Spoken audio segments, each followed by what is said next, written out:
Let's see. So if you didn't hear me thanking the Humanities Forum, which I would like to do for the invitation. And now we can get started. Okay, I'm going to stand out here because if I stand behind the podium, you won't see me for the next hour and a half. All right.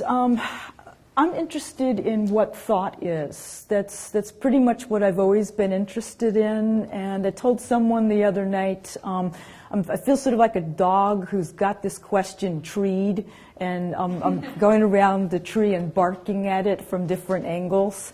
And so I've shifted my angle yet again. I barked at it from kind of biochemistry angle, and then more textual analysis, literary angle. And now I'm going out into the world and starting to talk to people. So this is, I guess, a social science angle.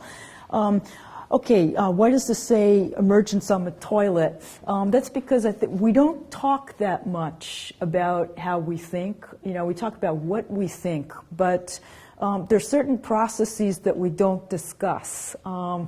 And I think a lot of us tend to assume that other people think pretty much the way that we do, but we've never really tested that out. But there are some situations where this does get tested out, such as in the classroom, sometimes teaching writing, which is how I got the idea for this project. Cognitive scientists resist the term thought. It's too big. It carries too much baggage with it from philosophy, say, to make it something you'd want to study in your lab.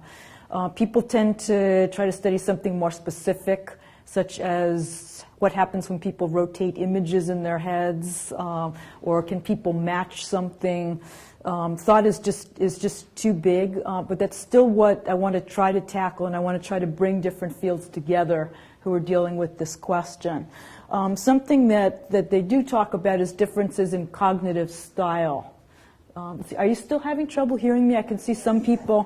What should I do? Can I crank up the volume somewhere or something? No.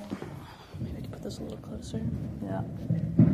I can hear that, right? Yeah. Let's try this. Okay. Maybe up here. Yeah. Closer. Yeah. And is there a volume? I don't know. Is that better? Yeah. Okay, now how is it? Is it getting better?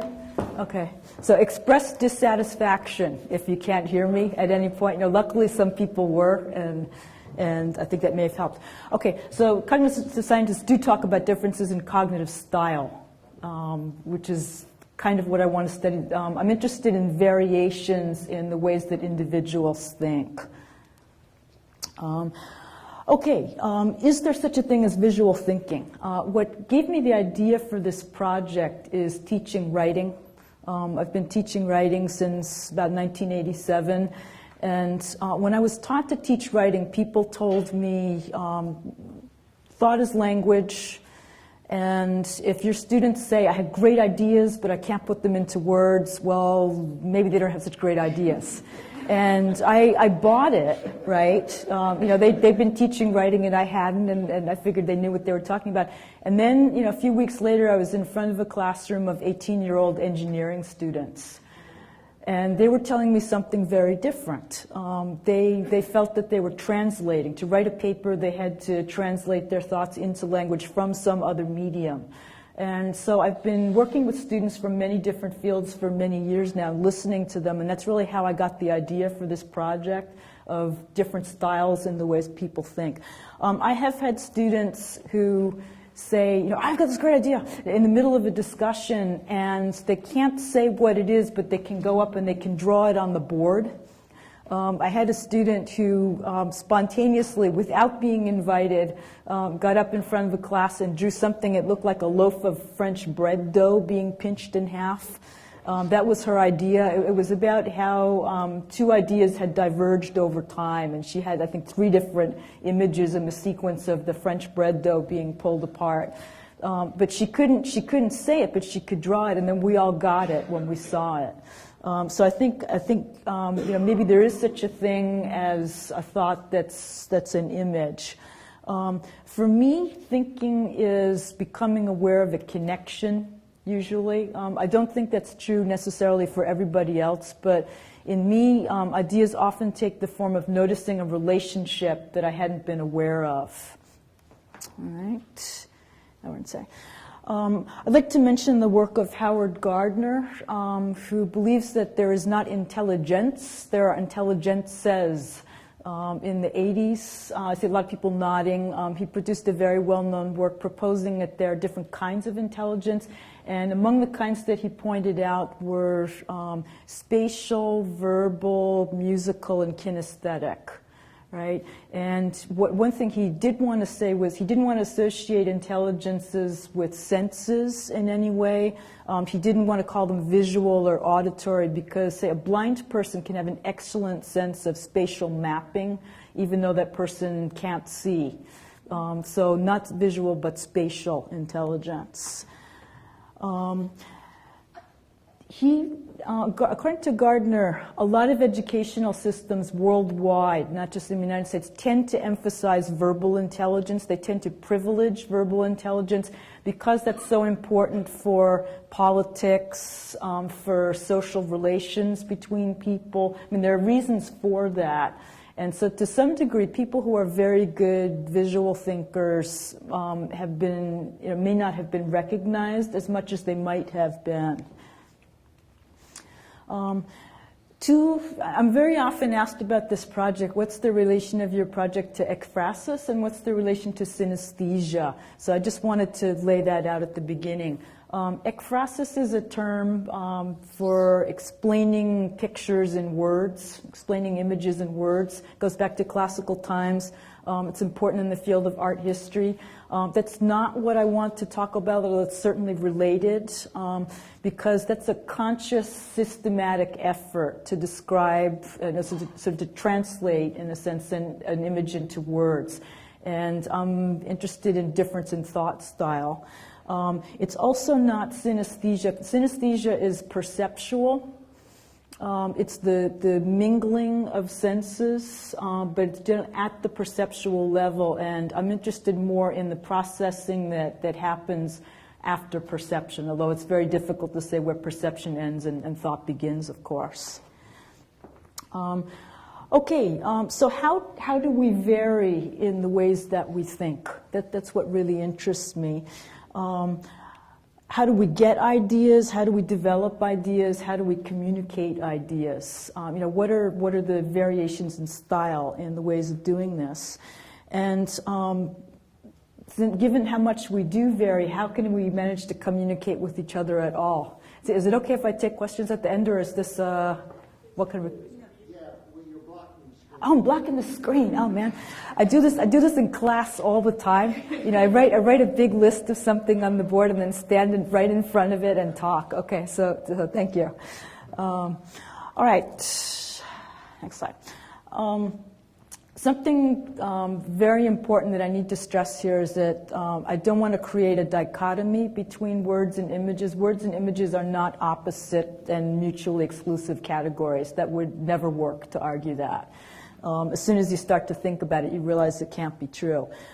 First of all, what we might call language ability, or what we might call visual ability, the abilities to work with words and images, are each multifaceted. There are people who, there are people like myself who get a D on the grammar test, but then step off the plane and start talking to people. And then there are people who ace all the tests and step off the plane and can't talk. Right? There are all different combinations of possibilities. The same thing with visual sense. There might be somebody who's a wonderful art historian who notices things, who's aesthetically very sensitive, but who fails the image rotation matching test. And then there might be somebody who's an excellent mechanic and can manipulate images in his or her head and doesn't notice what's in pictures. So they're all different. You can't say that language or verbal ability is one thing, visual ability is one thing. Then there's the small fact that when you're reading, words are images, right? They are something that you look at. They are something that you perceive visually. Then there's sign language, which is language and visual. And then the coolest one is the visual thesaurus. I hope that I'm not going crazy, but I swear that last summer when I looked under thesaurus.com, there was, every now and then I go on thesaurus.com, and every word, feedback? There's reverb, Oh, okay, yeah, I noticed it too. Is it a microphone placement issue? Let's try it a little bit more. Okay. Just do it in between. Let's try that. Oh, okay. Yeah, we don't need this.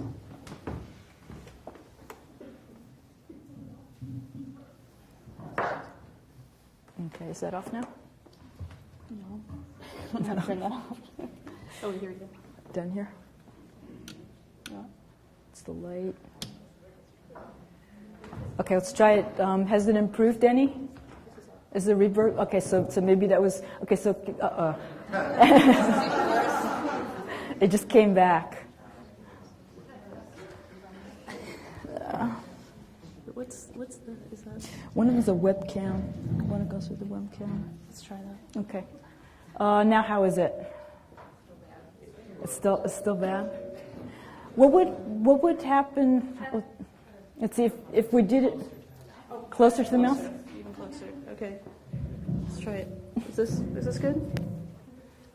We'll try that. Okay. Now how is it? Is it better? Okay. All right.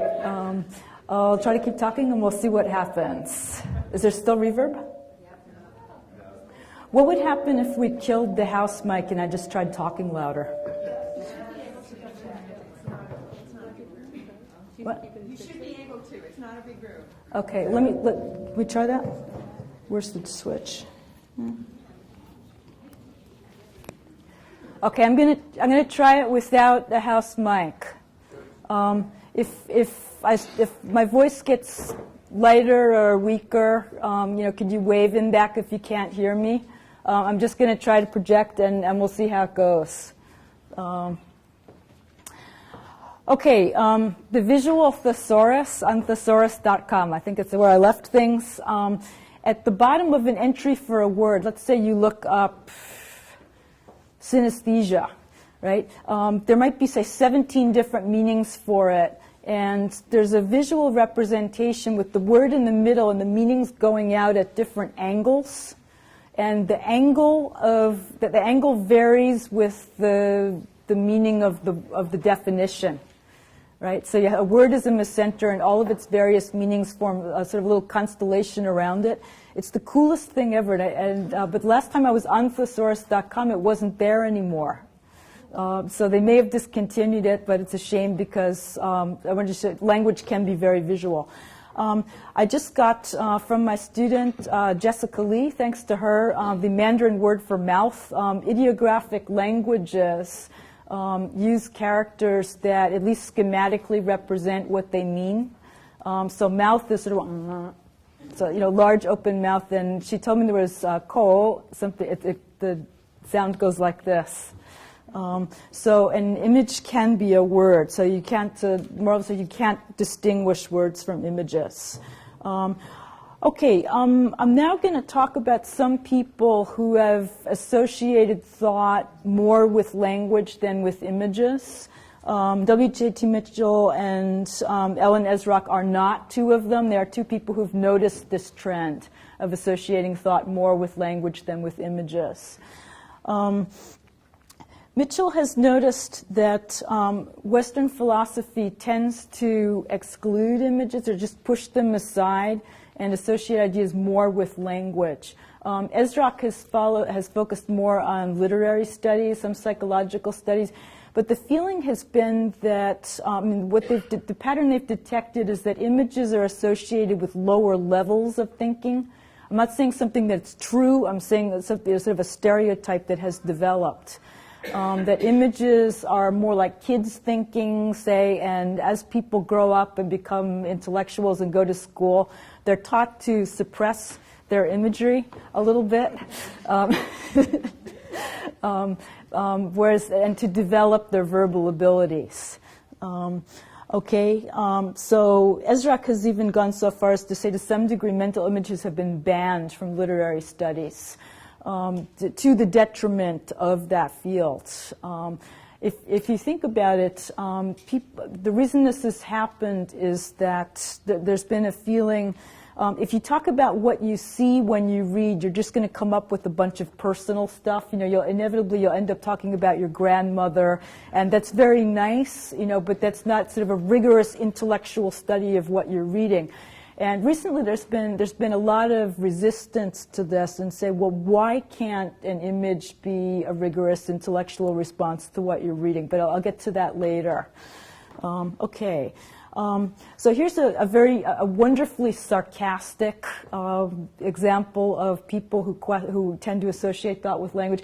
We congratulate that large, respectable, inexpressive, and unexpressed class of thinkers who are continually complaining of the barrenness of their vocabulary as opposed to the affluence of their ideas on the appearance of Dr. Roget's volume. This was a review of Roget's Thesaurus in the North American Review, which was kind of a snobby journal back then. Dr. Roget, for a moderate fee, prescribes the verbal medicine which will relieve the congestion of their thoughts. The idea being given, he guarantees in every case to supply the word. So this is kind of what I was told by the people who trained me to teach freshman writing. Maybe in slightly kinder words, but that's pretty much the idea. All right, I'd like to now go back into the 19th century to offer some comments on how I think this got started. Although we could easily go back to the 18th as well. Charles Darwin believed that language was not a true instinct, which is where Steven Pinker gets the title of his book, The Language Instinct. He's responding to Darwin. A complex train of thought, according to Darwin, can no more be carried on without the aid of words, whether spoken or silent, than a long calculation without the use of figures or algebra. Right? So for Darwin, language and words were absolutely essential for thought. They were the building blocks of thought. Max Müller, the linguist, and Darwin fed off of each other in shaping this attitude. Müller used Darwin's ideas of natural selection, and his attitude was, if you want to study the evolution of human thought, you need to study language. He was a German philologist. He followed in the German Romantic tradition. If you want to understand how the human mind developed, just look at languages. And the immediate corollary of that, of course, is that some languages will show you the human mind in an earlier stage of development, but ours will show it to you in the latest stage of development. Right? According to Müller, thought lives in language and in language only. Okay, so that's an even stronger formulation than Darwin's. All right.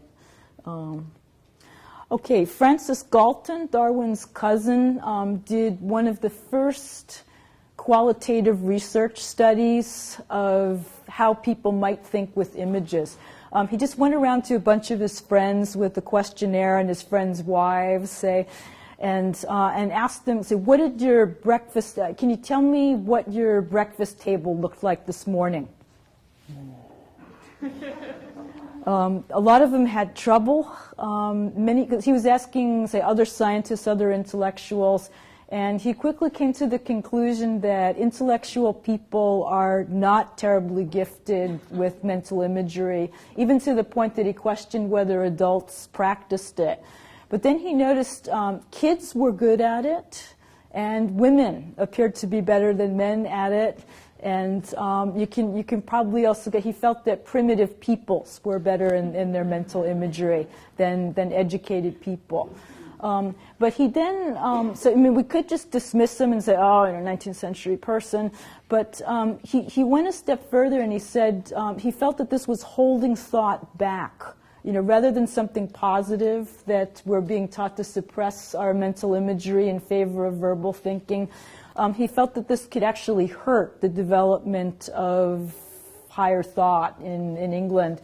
And so he questioned whether this was the right educational policy.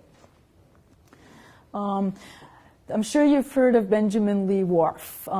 He's probably the most famous person linked to the idea that language can influence thought.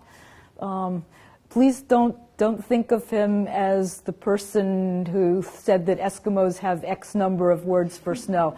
He didn't say it. It's not true.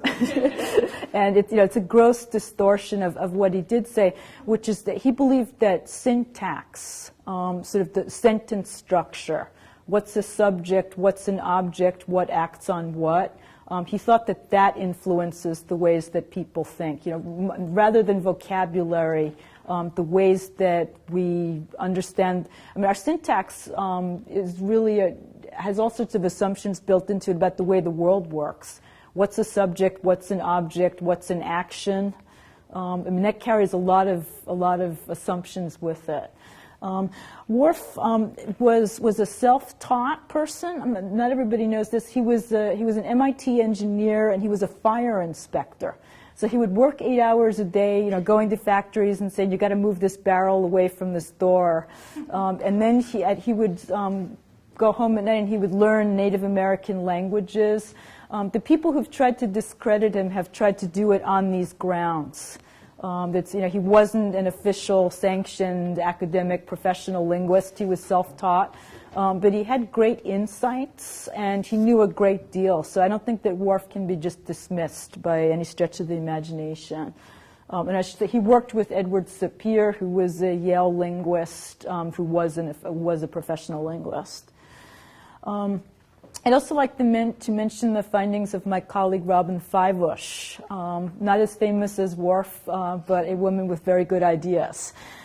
She has found in her laboratory studies that language is essential for the formation of autobiographical memories in children.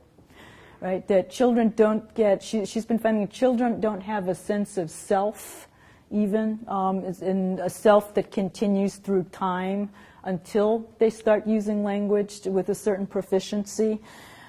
She's noticed that when children remember events, they always encode them in their memories, say with the words that they had available at the time of the event.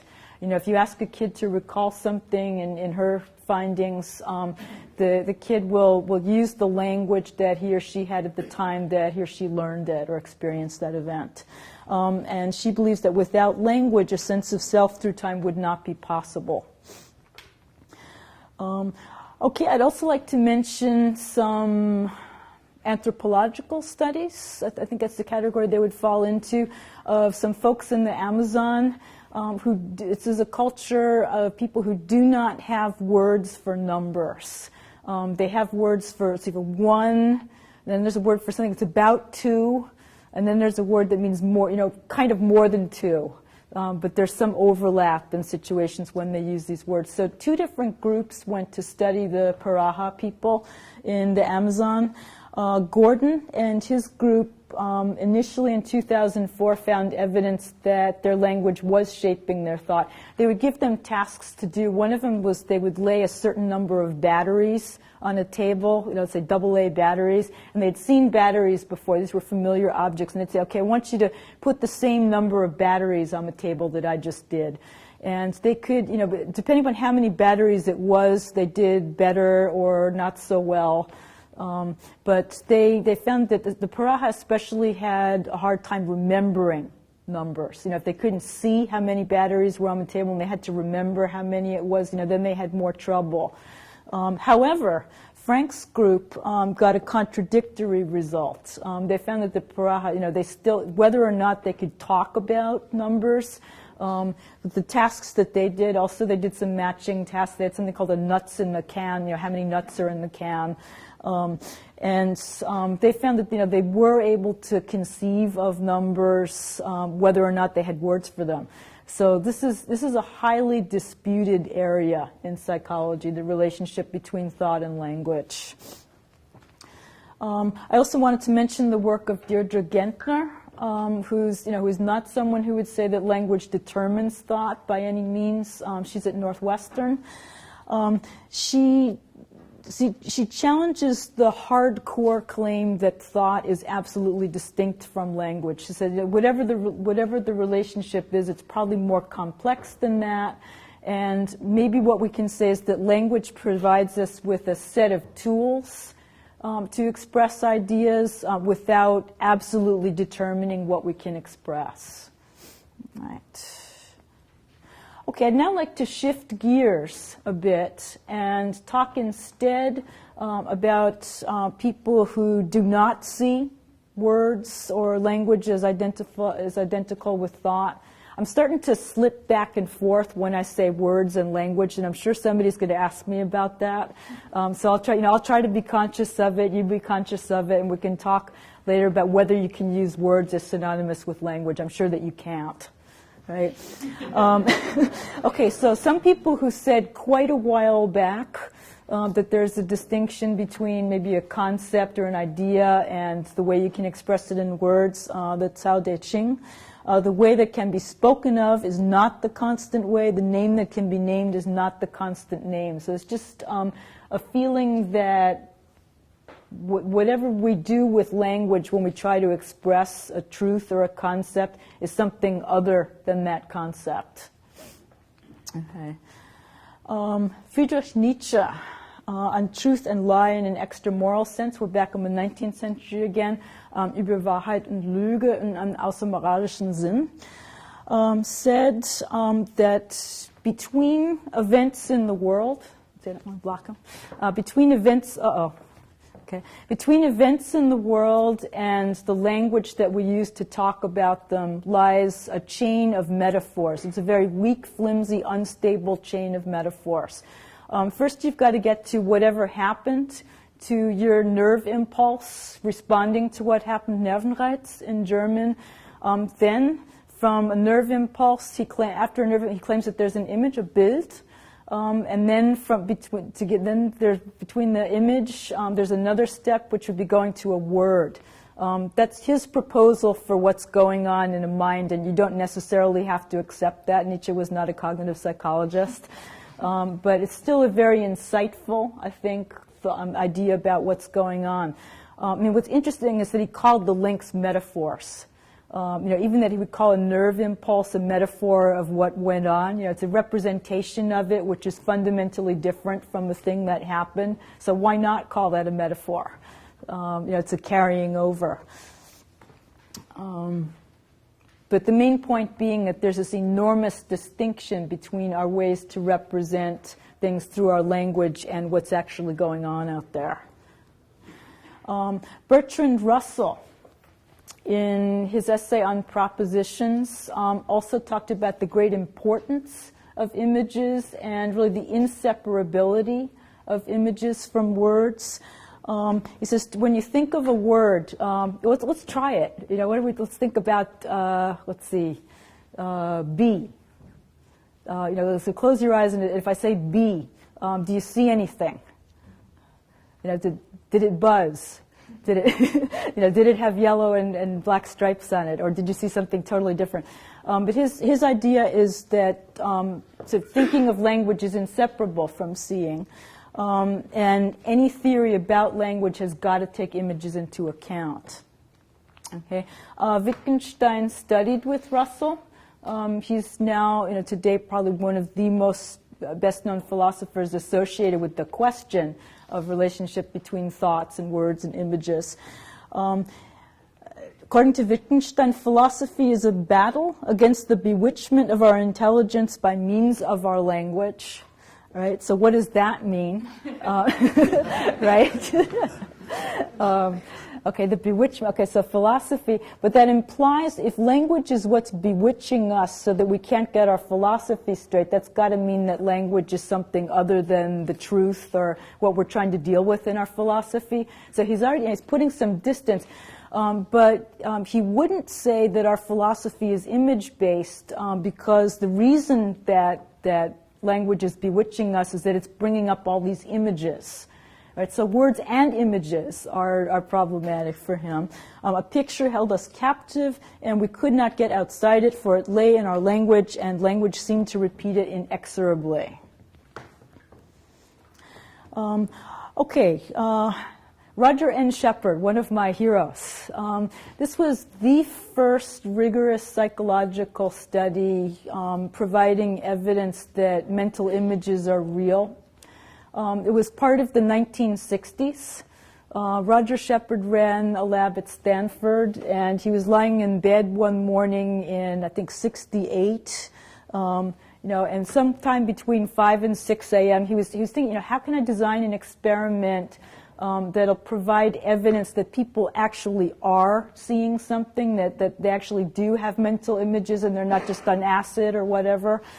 And he suddenly saw the experiments that he wanted to do, which is he would give his subjects images of a series of cubes, sort of like a Rubik's cube, but not a one solid cube, say a series of maybe 6 or 8 cubes connected in a pattern. It might be an S pattern or an L pattern, or more complicated than that. And then he would ask subjects. He would give them 2 of these to look at, and he would say, "Are these identical or not?" Right? So people say, "No, identical or not." These are the kind. I can't do these. I failed these, but there are people who are wonderful at this, who can see very quickly. Well, if I just rotate this one, say 45 degrees, oh yeah, it matches. If you rotate it 60 degrees, nope, doesn't match. So what he found is that there was a linear relationship between the difference in the angle of rotation and the time that it took people to come up with an answer. This was true even if they got the wrong answer. That they were rotating it. Whatever they were doing in their brains, they were rotating an image that they were actually seeing. You say, well, what's actually? They were seeing it in their imagination. So he was able to measure the speed of rotation of imaginary images. It was a classic study. It was published in Science in 1971. And after this, people who said, well, mental images, these flashes of your grandmother's face that you get when you're reading, who knows if it's even real, who knows whether we can talk about it. From this point on, mental images became something that you could study. Okay. And I think it's especially cool that he saw the experiments. My guess is that he's somebody who himself was visually inclined, and he was trying to come up with evidence that his way of thinking was legitimate. But I don't know. I'm going to try to interview him and see what he says.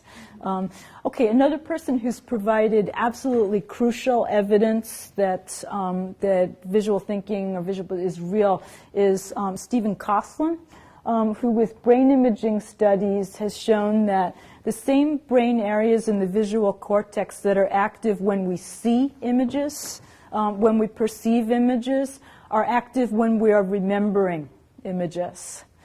Right? It's the same, it's not as if memory is in one place and vision is in another. The same areas are active if you're asked to recall something as when you're actually seeing it.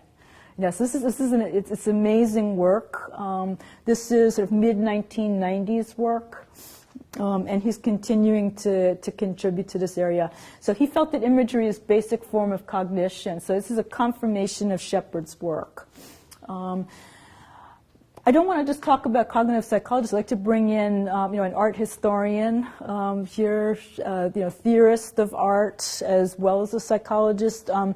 Rudolf Arnheim is kind of a hardliner about visual thinking, and I would guess because he's come under fire, as some other people, that his style of thinking is somehow not real or not legitimate. I think he's responding to people when he says that vision is the primary medium of thought.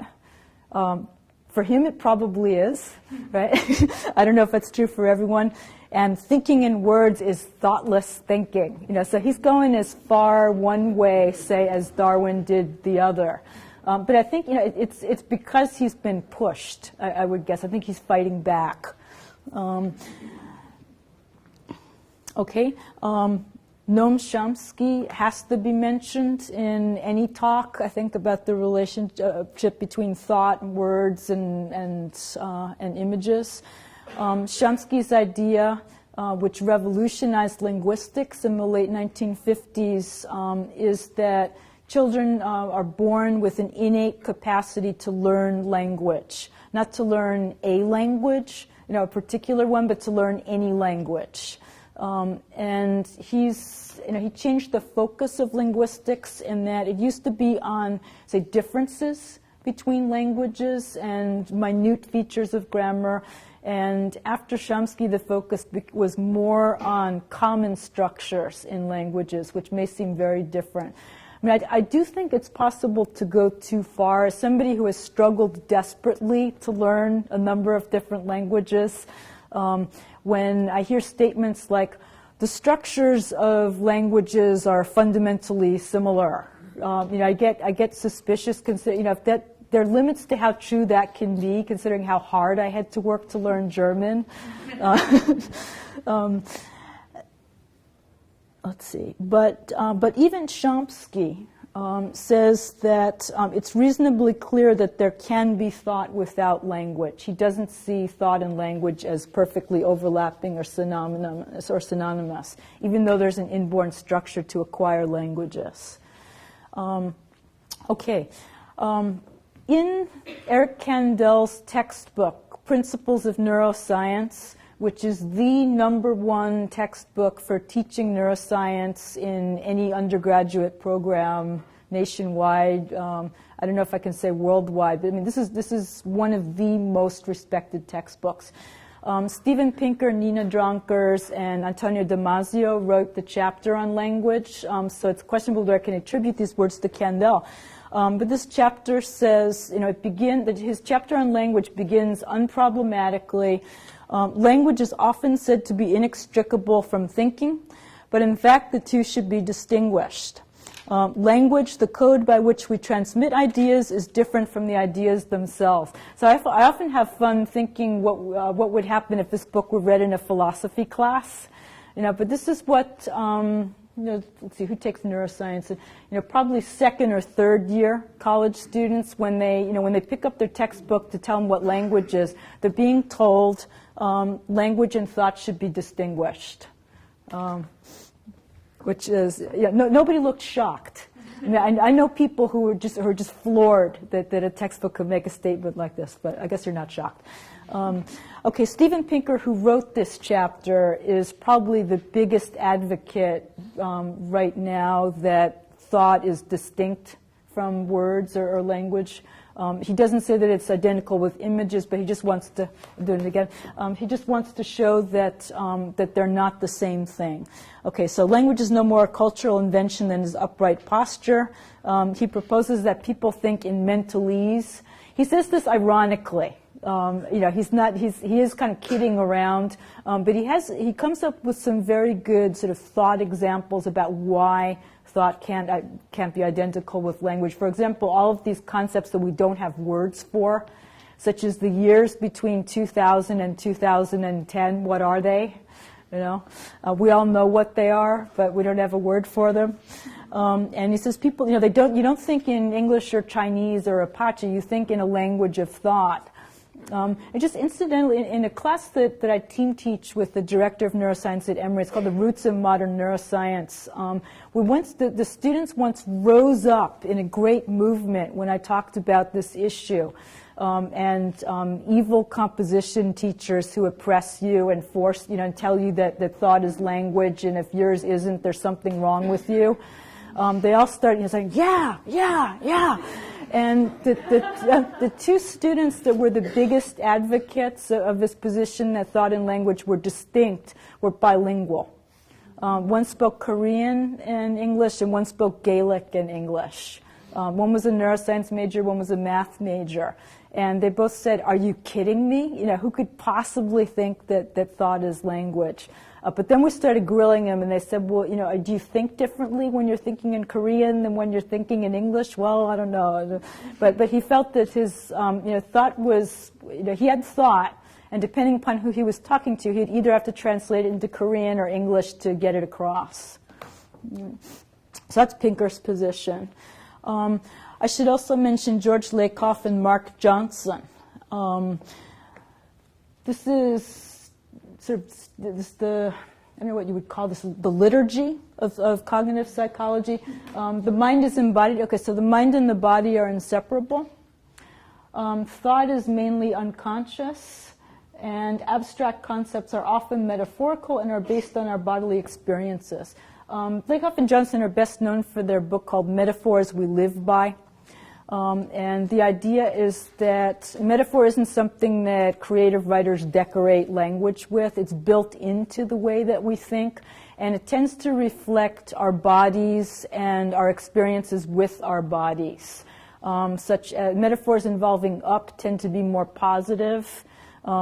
Metaphors involving down tend to be more negative, and that's because, let's see, when you're sick, when you're dead, you're lying down, right? And when you're in excellent health, you feel this kind of buoyancy and you're up.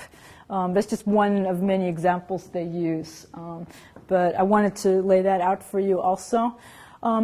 Okay, so if there's thought without words, what might it involve? Who's seen the Temple Grandin movie, which just came out on HBO? I thought it was very interesting, and I was excited to see that there's been a movie on her. Temple Grandin is known for her work designing equipment for handling cattle. She's an animal husbandry engineer. Her best-known book is called Thinking in Pictures, and the first line of the book is, "I think in pictures." Right? I think in pictures, words are like a second language to me, and she says she has to translate to talk to people who don't think in pictures. Temple Grandin is mildly autistic, but I don't in any way want to imply that thinking in images is associated with autism. It's not pathological at all. I think it's, you can be perfectly healthy, have some challenges, think with language, with images, with any combination of them.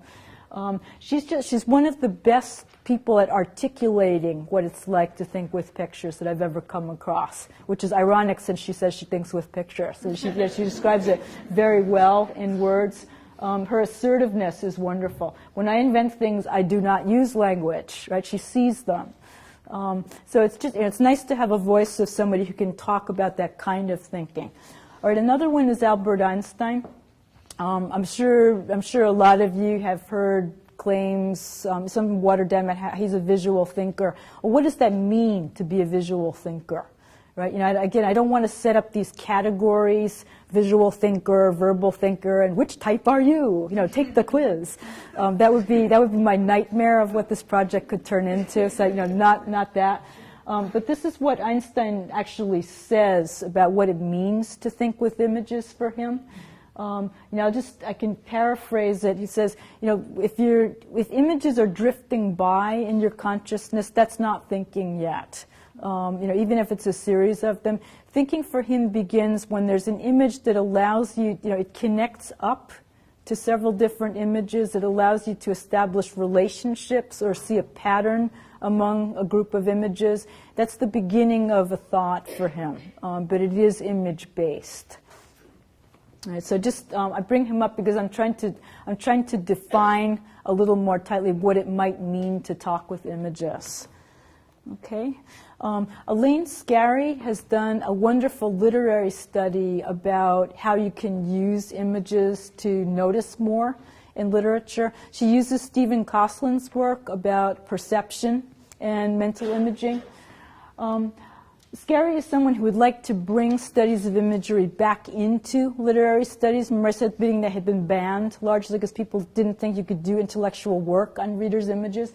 So what she's done is take a bunch of very good writers, Homer, Emily Bronte, say a group of writers that she likes, and look for a pattern. Say, what are these writers doing to make readers see things when they read? And she noticed some very interesting patterns. One thing that good writers will do is describe the play of light over surfaces. They do that very often. They'll use movement, say, of an object against background, foreground moving against background. They'll describe a lot of times the fluttering of cloth, the fluttering of flower petals. This book is sometimes, it has eccentric moments, but I think it's a really brilliant literary book. And she ends up by describing sort of good novels as instructions to visualize. That's scary, I think, for some literature professors, but she's really onto something, because other people say that they see things when they read. Okay, should we think in terms of translating between visual images and language? And I have a lot of doubts about the translation metaphor. I'm not sure that that's the way we should be thinking about it. Michel Foucault, in his book On the Order of Things, says the relationship of language to painting is an infinite relation. Okay, so he's talking about ekphrasis, about describing a painting in words. Neither one can be reduced to the other's terms. It is in vain that we say what we see. What we see never resides in what we say. So this is back to the Tao. The Tao that we can talk about is not the real Tao. Okay. Now, the guts of my project that I'm going to try to use to think about visual and verbal thinking is I'm going to interview people. Because I'm working with real live human subjects, something that not many people in English departments get to do. I had to get IRB clearance to do this research, and I'm not allowed to talk about the names of my subjects in talks, so I'm just going to call, there's some preliminary findings, I'm going to say a physicist, a scholar in the humanities, and a psychologist. So I talked to a physicist and asked questions such as, when you read, do you see anything? If you're trying to explain an idea to somebody and the other person just isn't getting it, what's usually going wrong, right? And the physicist said in order for him to think, he needs to get to a level below words. The words are kind of a barrier for him in his thinking.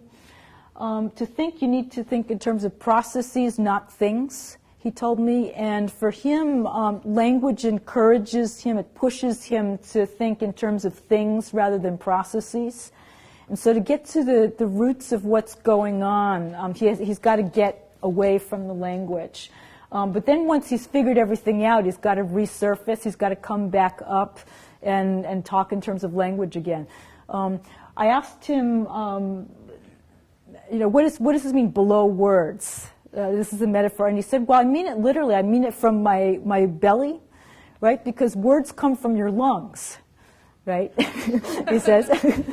And to think about physics, I've got to go below that, So physics is, thinking about physics is more in here, but talking about physics is up here.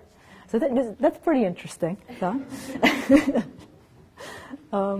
It's so different from talking to somebody in the English department. How do you get an idea? So I got to get below words. And so well, what else is there? That's what I mean by differences in cognitive style. Okay, when I spoke to a literary scholar who said, when you read, do you see anything? Nah, no, not really. Maybe dimly, but not really. But then we said, well, what's thinking? And he said, well, to think, some very interesting metaphors have emerged. Well, to think about something, you've got to think through it and over it and around it and above it, and you have to put your arms around the concept, so we're getting really physical again. And he says, but when he finally gets something, when the click comes, then there is spatialization. Then there's some kind of layout, there's some kind of grid that he can see.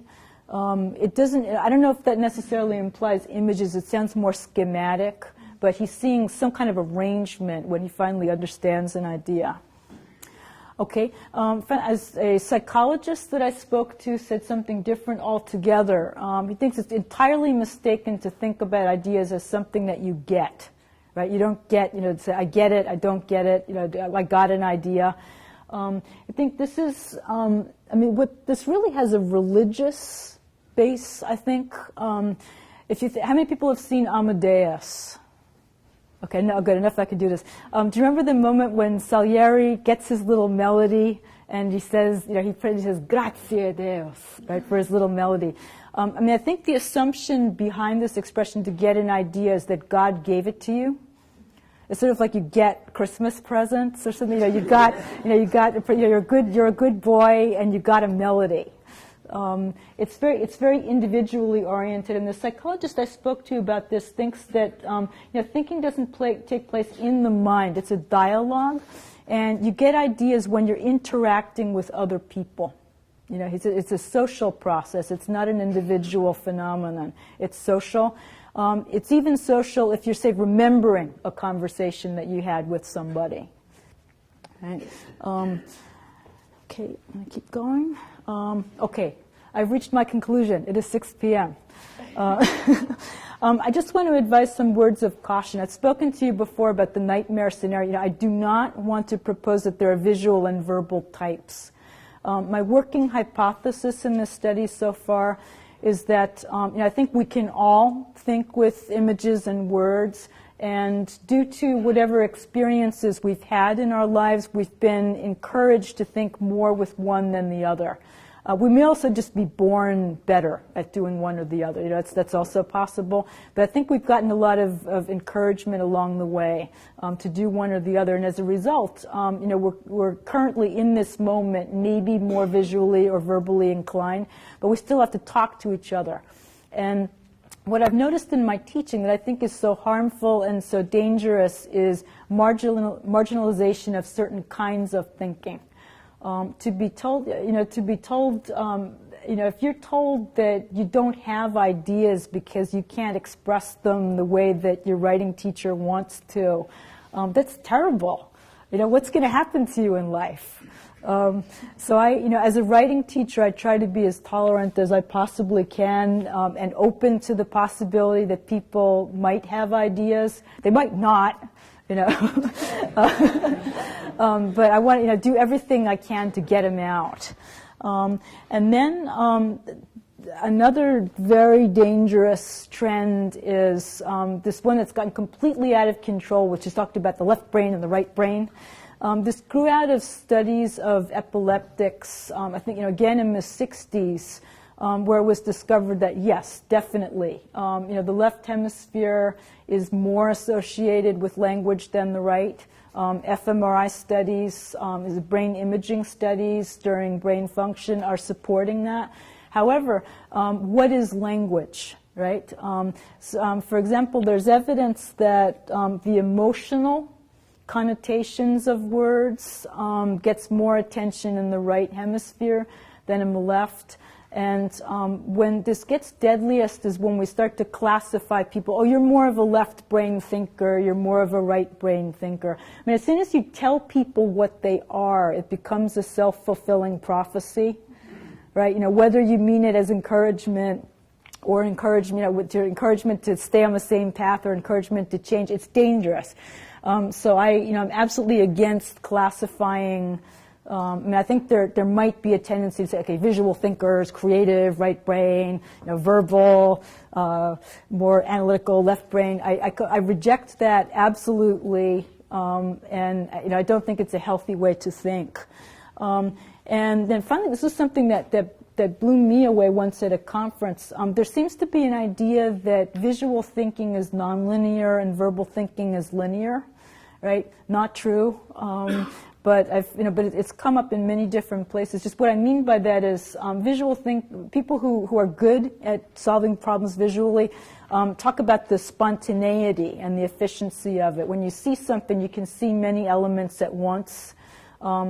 Verbal thinking, for people who don't like it and maybe don't do it and are maybe not very good at it, they say, well, it's plodding, it's linear, it's sequential, it's one step leading to another. Because when you talk, words, they unfold in time. However, there is that visual thesaurus, right? And when you read, every time you see a word, you get multiple associations going in different directions.